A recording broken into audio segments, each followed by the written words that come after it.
Hey, welcome back to our Q&A, and this time we have Nicholas Weir with us. How's it going, Nick? Yeah, good man. It's going good. Just had a pretty nice night out and home now to wind up. Nice. Excuse my voice, getting over a cold, so my voice is kind of blown out.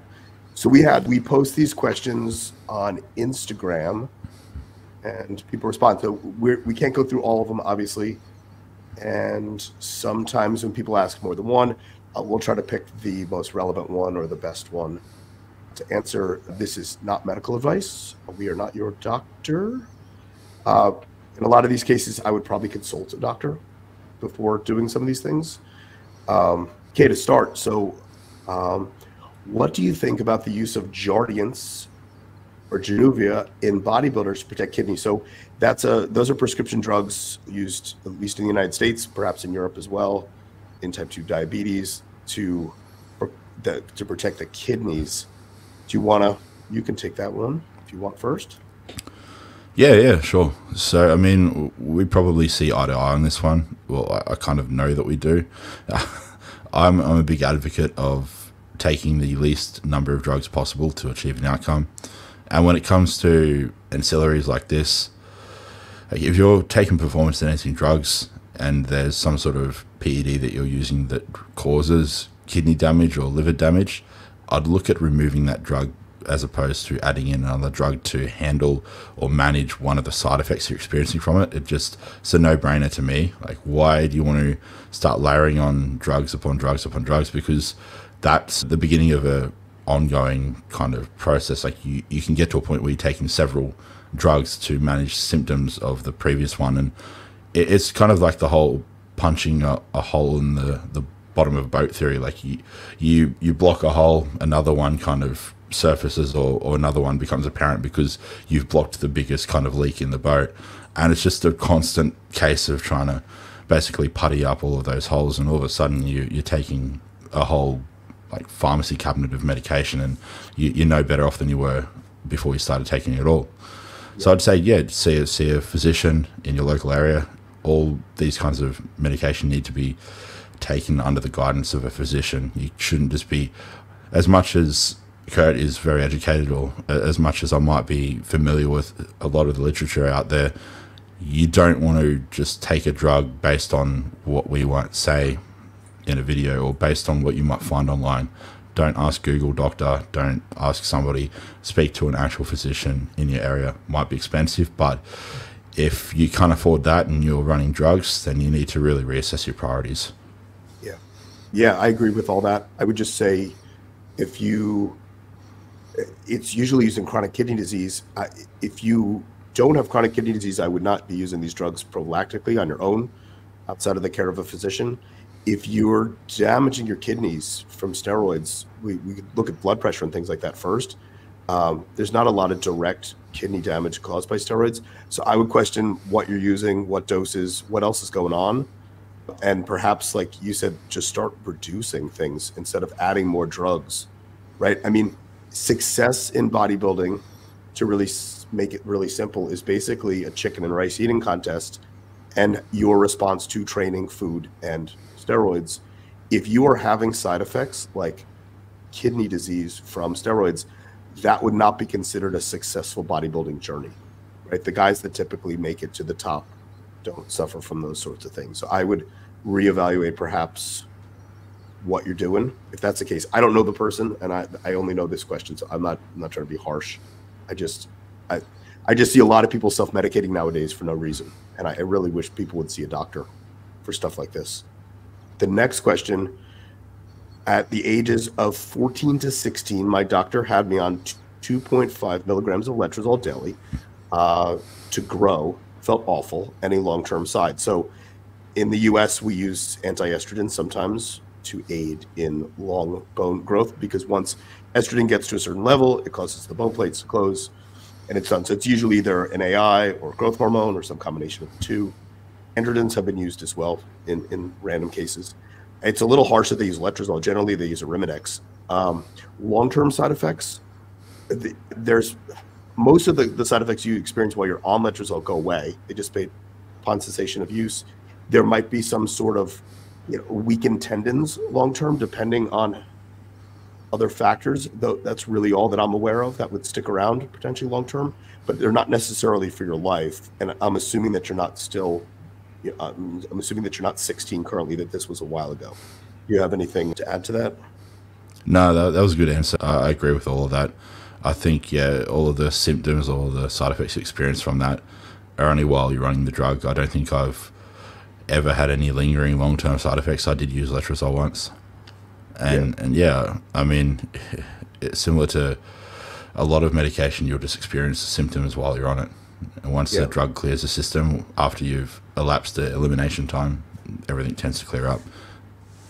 I mean, the only first-hand experience I have was with women that had breast cancer that used these sorts of drugs generally for 5 years as the standard course, and you do see some, joint pain and things that linger after, but outside of that, blood work is usually unremarkable. I don't see anything, really sticking around. The next question, which I think is interesting and nuanced, is what do I'm guessing 200 to 225 pound bodybuilders really cruise on? I have a feeling it's not 200. I'm adding words here so this makes sense. 200 milligrams like claimed. Do you want to go first? I can go first. I'm happy for you to go first. Yeah, I mean, we're probably agreed on this. Well, I think first I just want to clarify what exactly is a 200 to 225 pound bodybuilder. So do we mean 225 pounds on stage? Because now you're talking about Hadi Chopin, right? Or yeah, I mean, I'm in that weight group, but I don't compete at that weight. So I'm not really sure what the question is. Most likely, if they're at the pro level, they're not cruising on 200 milligrams. I would say the bigger the guy, the longer they've been doing it, most likely they're not really cruising at all. I hate to say that. A lot of these guys don't really come off, and that what they consider health phases are generally 6 to 8 weeks, and they're coming off long esters, and the drugs are still in their system. I don't know many guys who are a solid 225 unless they're very tall. Like, I'm assuming they mean 225, they have to be relatively short to be 225 pounds. I don't know many that actually cruise on anything remotely close to 200 milligrams a week. Yeah, I agree. I mean, outside of the genetic anomaly, like, I mean, you've always got the 99th percentile people that could probably get away with something like that. Honestly, after speaking to most IFBB pro bodybuilders who are kind of in that territory around the more kind of average height of, say, 5'8", 5'7", you're looking, I've just based on my understanding and from who I've spoken to, 400 to 600 milligrams a week at the lowest. That seems to be where most of them sit at the lowest dosage throughout the year. But like Kurt said, most of them really don't do this blast and cruise. They just find their maximum tolerable dose and they stay on that until they get signs that the check engine light's coming on or that the wheels are falling off. Then they'll go down into a low dose. And once things have been managed for a while, they go back up to that dose. Yeah, I think the theory that a lot of people struggle with too, and this is why it's important as you're getting into this journey, I think, with steroids and things, is that the farther you are away from your natural state, the more drugs it took to get to a point, the more drugs it's going to take to hold that point. Now, it doesn't mean it's going to take that exact amount that you use to get there, just like food, right? It might take X amount of calories to build a certain amount of tissue. It doesn't mean it requires that amount to hold that tissue, but it's still more than your baseline. And it's the same with drugs. So if a guy was able to get to 225, naturally, then he doesn't need anything to hold 225. If he only used 200 milligrams or 300 milligrams to get there, then yeah, he could cruise on that. But like you said, I'm assuming they're short like me. Considering 200 milligrams is not even considered a super physiological dose, I don't personally know anyone that uses 200 milligrams in a cruise. That would be considered a bodybuilder, unfortunately. Yeah. I wish I could say that were the case. Now, they're probably more, like you said, the minimum's probably minimum of 4 to 6, right? A lot of these guys are, I mean, most of the big guys I know are injecting daily and they're using a cc a day, at least, of test. Yeah, it's like the 4 to, I don't like using milligram to kilogram body weight kind of reference points, but most of them are sitting in the 4 to 6 milligram per kilogram of body weight at the lowest. Yeah.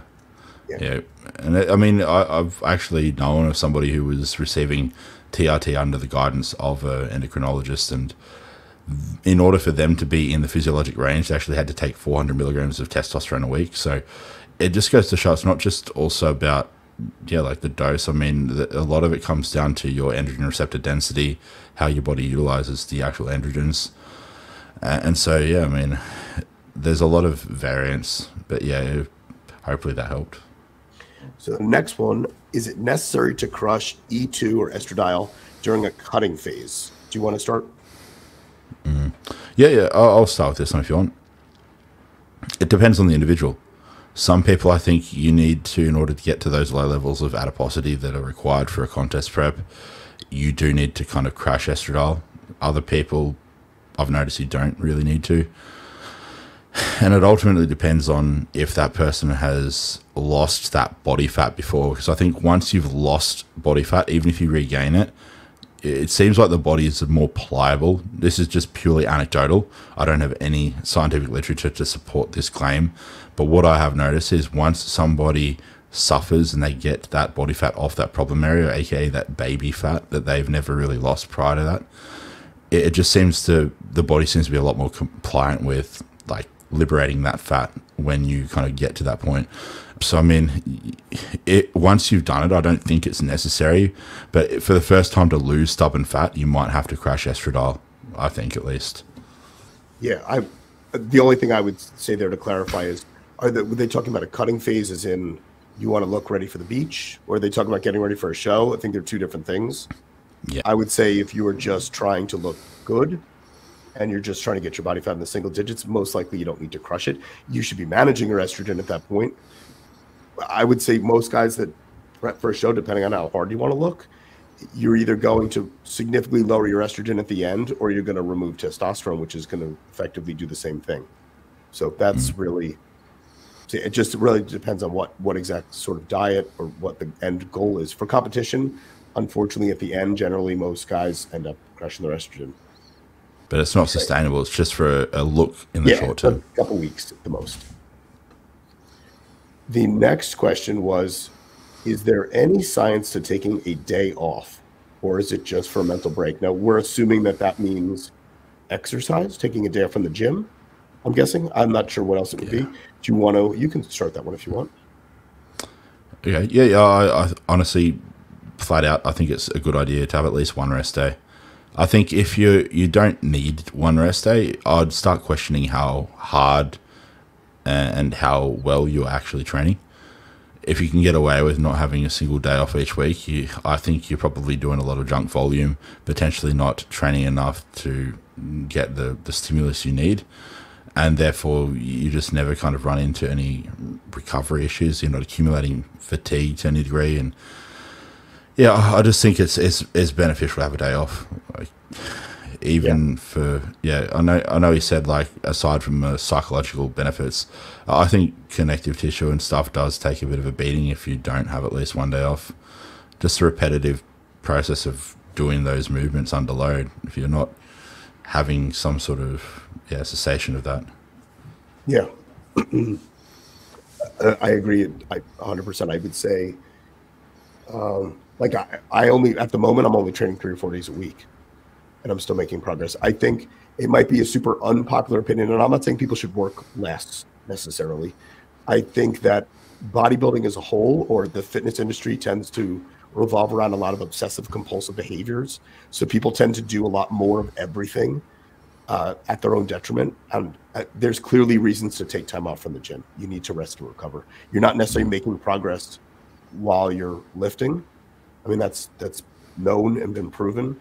So taking time off, I think, is hugely important. And that's going to vary depending on the person and your age. I'm older probably than most of the people listening to this. So my body doesn't respond the same way as it did 20 years ago. So I take more time off now, or I might push it harder if I were prepping for a show or something. I just don't need that volume of stimulus to make progress like maybe some other people do, right? You might need 6 days to continue to make progress. I can do just fine on 4. But I think I don't think anyone should be exercising 7 days a week. And I never understood the active recovery days. Like, dude, just sit down. Like, do cardio. It makes no sense. Things on your active day off. There's no such thing as an active day off. Just take a day off. That to me seems like disordered thinking. To have to constantly be doing something, it's okay to do nothing for a day. I agree. You're not going to lose anything in a day. The next question was, are there any things that could throw off A1C testing? Do you want me to do this one? Yeah, I'm happy. Like silly ones, like assuming that it's not like a total lab error, because those do occur. There are certain vitamins and minerals that can throw it off, like vitamin E can falsely elevate it. B12, folic acid, and vitamin C can also throw it off. B12 and folic acid can falsely lower them if your levels are too high. And vitamin C can honestly either show us high or low, depending on how the A1C is tested. There are certain medications that certain people are on.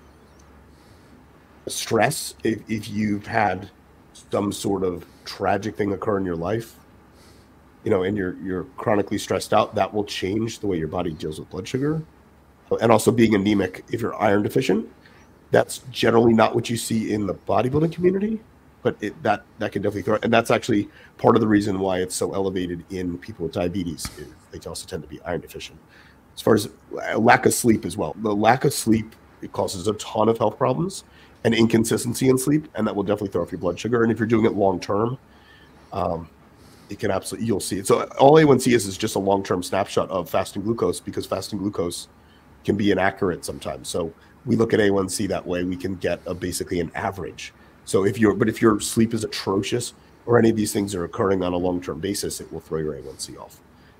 So opioids, aspirin, anabolic steroids will mess with your blood sugar in some people. Antidepressants, anti-anxiety medicines, cholesterol-lowering drugs, anti-seizure medicines, and blood pressure medications can all throw A1C off. Let's see what else we have here question-wise. I think it was an insulin one, wasn't there? Yeah. Let me see if I can find that one. The Lantus one? I think so, yeah. When would be a time you'd look to deploy it? Yeah, well, here's one before that. Best day to take bloods for accurate, stable results. It looks like they're using test enanthate Monday, Wednesday, and Friday currently. And they asked if Monday pre-pin was the best.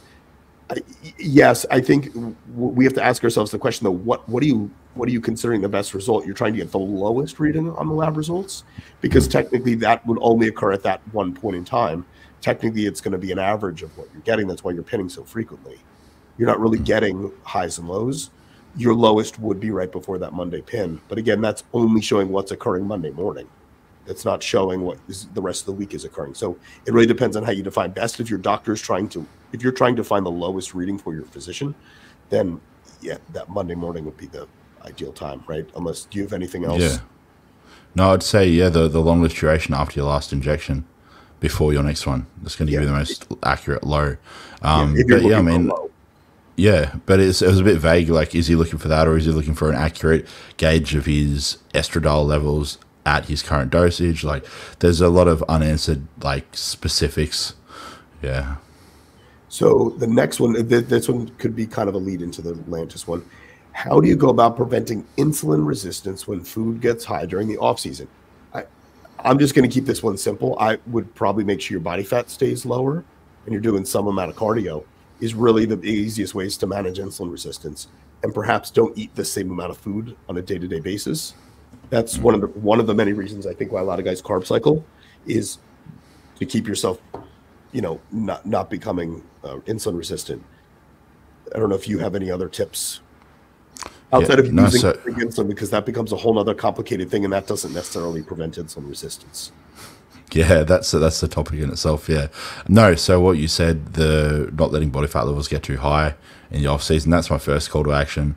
Second one, like you said, having some sort of cardiovascular exercise in throughout the week, preferably if it's for like blood glucose management and general health, a mixture of low intensity and or moderate or high intensity cardio. So maybe like a 1 or 2 low intensity steady state sessions, and maybe 1 to 2 moderate or high intensity interval training sessions.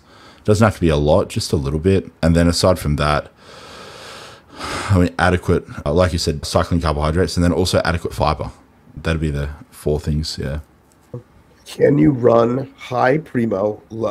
Again, with all these questions, I get there's not a lot of space for any of these. What's that? I was going to actually add one thing that we both forgot. Yeah. Moderating saturated fat intake and getting enough EFAs. That's another good one, because that'll help with cell membrane permeability. Yeah, good call.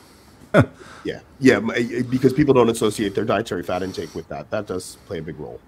In fact, a lot of the literature now for diabetes is pointing toward more dietary fat stuff than it is carbohydrate intake, or it's changing your gut microbiome depending on your fat intake and all these things that can affect things like diabetes.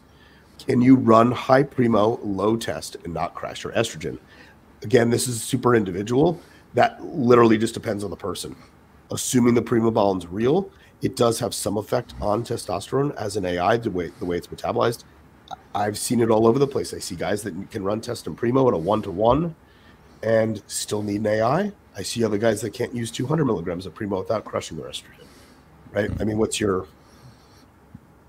Yeah, my take is the same as you, individual specific, and also it can change, like for an individual throughout time, throughout the course of the year. How high is their body fat? The rate of aromatization will be impacted from that. Therefore, if there's less aromatization systemically from lower body fat levels, say post-show, immediately post-show, you might be able to tolerate a higher test to primo ratio. And as you get deeper in the off-season, as body fat levels slowly climb, it might shift that ratio, and you might have to have more primobolan relative to the testosterone to maintain that same kind of average estradiol level. And you can only confirm that through blood work. So unfortunately, you can't just base it off of, I don't know, some sort of wishy-washy magic, how you feel on the day. You can get some labs done. Realistically, if you're a bodybuilder and you're enhanced, you should be pulling estradiol once a month, I think, at least. Yeah. That's probably one of the markers, estradiol, and then fasting insulin, then the basic inflammatory markers, clotting factors. They should be getting done pretty regularly. I'll run through these real fast because we are near the end of our time. I'm trying to find the one on Lantus. Do you want to do the one on Lantus, or do you want to save that one for another time? I'm happy to do the Lantus one. Yeah, it's a pretty easy one, I think, to answer. You agree? Let me find the question. We'll have to do, and I apologize to people who ask questions, we will do another one of these next week, and we can start with the remaining ones of these. Okay. The one with Lantus was help markers that indicate it's time to use a small dose of Lantus. I'd look at HbA1c, fasting insulin. If your pancreas is producing insufficient insulin, that might be an indicator that it might be time to supplement with exogenous insulin. Yeah, that'd be the big ones, in my opinion. Anything you want to add? I mean, Lantus is basically just mimicking the background level of insulin that your body's normally producing. It's not really, I don't really see it as a performance enhancing thing so much. And again, just like with the kidney stuff, again, it's an unpopular opinion. I'm not super into people diagnosing themselves and starting to just use insulin on their own without talking to someone who knows what they're doing. Because insulin and diuretics are the two that there is a chance that you kill yourself using. Yeah, especially the rapid-acting insulin. Yeah, it's pretty messy if you overdose it. Again, I know people are not going to like that, but that's an unfortunate truth. We'll skip those. The metformin one was interesting because I think it's a false belief. The guy asked a couple different questions, and one of them was, what damage to the mitochondria can toxins like metformin and berberine cause? So we'll just look at metformin. So metformin is a very, very old drug, and the full pharmacokinetics of metformin are not fully understood to this day. That being said, the belief that it was somehow toxic to mitochondria has changed.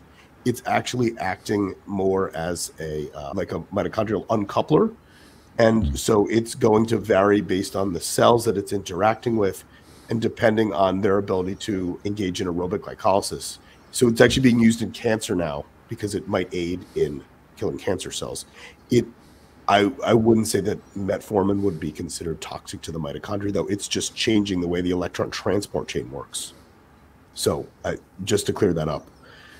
I thought we could do two others. So someone asked, have you ever heard of tren causing persistent hiccups?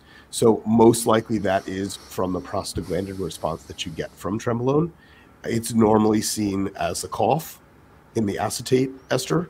It's seen as heartburn in the enanthate or trenhex esters. And I have seen hiccups as well from the longer esters. I've not seen that necessarily from acetate. It doesn't mean it can't occur. It's just going to depend on how your body deals with that PGE2 response. That's one of the reasons why trenbolone is so good at modulating stem cell proliferation and IGF inside the muscle cells. Okay, how about this one for you? Pre-show, do you have any sleep aid recommendations? 2 weeks out and sleep is poop. Natural supplement not helping. Shit.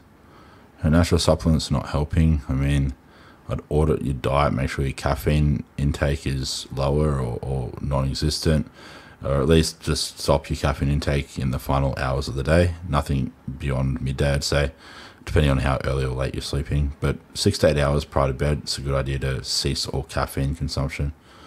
Aside from that, I mean, it's difficult to say. It could just be something unavoidable. I mean, you get to that point in prep where sleep is just going to suffer, and it's a case of the same thing as hunger. You just have to accept it.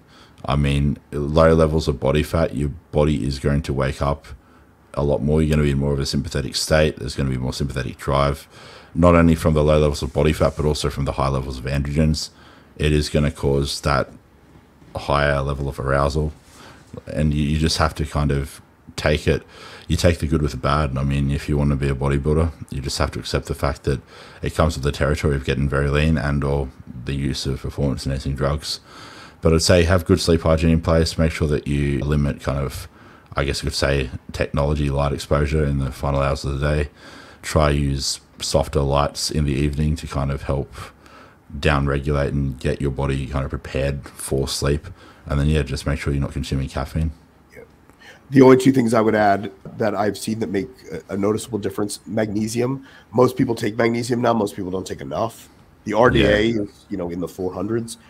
I take more than a gram of magnesium, and it made a difference. I think the key is you need to split it up. If you take it as one bolus dose before bed, you're most likely going to end up on the toilet. Biglycinate form seems to be the most efficient for sleep. I find that the ones that are powder inside gel capsules seem to be the best as well. The pressed pill ones seem to upset my stomach. That could just be me. And so magnesium will help with the COMT enzyme. So there's a lot of buildup at night, and you're basically not able to clear that. The only other one that I've had any luck with is prescription stuff. There is a drug called Silanor that is a good sleep aid. It is very expensive. But there is a generic, it's called Doxepin. That's the name of the drug. Doctors can generally write it as a generic. It's a low dose. Doxepin in a bigger dose is used as an antidepressant. But in the small dose, it increases sleep. And it's relatively good with low side effects. I think that's it, man. We got magnesium is good. 20 more questions for next week already. We'll get to all those. Cool, man. Well, thank you, Nick. Thanks, everybody, for watching. Like and subscribe. Nick and I are both coaches. I will put his link tree down below. If you need more specific advice on any of these things, I suggest you reach out to one of us, schedule a call, consult, hire, an appropriate coach that can answer these questions for you. Cool, guys. Thank you so much.